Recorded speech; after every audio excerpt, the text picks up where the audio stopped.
والنازعات غرقا والناشطات نشطا. Apa boleh sholat di rakaat ketiga dan keempat setelah Al-Fatihah? Boleh membaca surah lain? Setahu saya tidak ada lagi anjuran.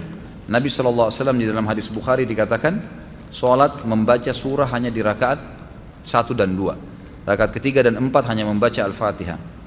Bolehkah membaca surah yang sama di sebuah rakaat? Misal membaca Al-Ikhlas karena menyukai surah tersebut?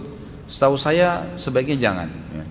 Dianjurkan untuk memvariasikan, karena contoh dari Nabi SAW divariasikan. Tapi bolehkah di setiap rakaat kedua saya membaca Al-Ikhlas? Boleh kalau itu. Karena ada pernah sahabat sering kali membaca di rakaat keduanya Al-Ikhlas. Rakaat pertama diacak sama dia.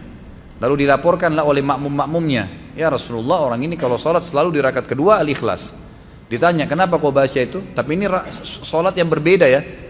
Jadi sholat subuh misalnya di rakaat kedua Al-Ikhlas, nanti sholat maghrib juga yang suara Al-Ikhlas, rakaat kedua Isya Al-Ikhlas, tapi rakaat pertama diacak sama dia. Maka kata Nabi SAW, kenapa kau baca begitu? Kata sahabat tadi, karena saya mencintai surah itu ya Rasulullah. Kata Nabi SAW, tidak ada masalah, gitu kan?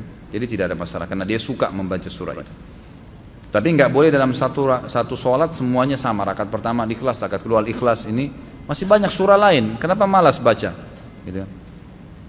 Bolehkah membaca 2 kali atau 3 kali dalam setiap rakaat? Misal setelah Al-Fatihah membaca Al-Ikhlas dan Al-Falaq. Boleh. Membaca dalam satu rakaat beberapa surah boleh. Nabi SAW contohkan itu.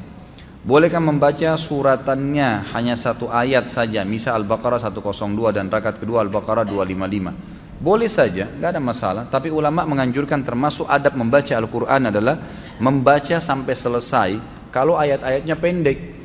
Ada orang Masya Allah, Allahu Akbar, waladhdallin amin, Qul Allahu ahad, Allahu Akbar, ruku. Rakaat kedua Allahu Samad, ruku lagi. Nah ini tidak masuk dalam adab Al-Quran, mestinya diselesaikan kalau surah-surah pendek.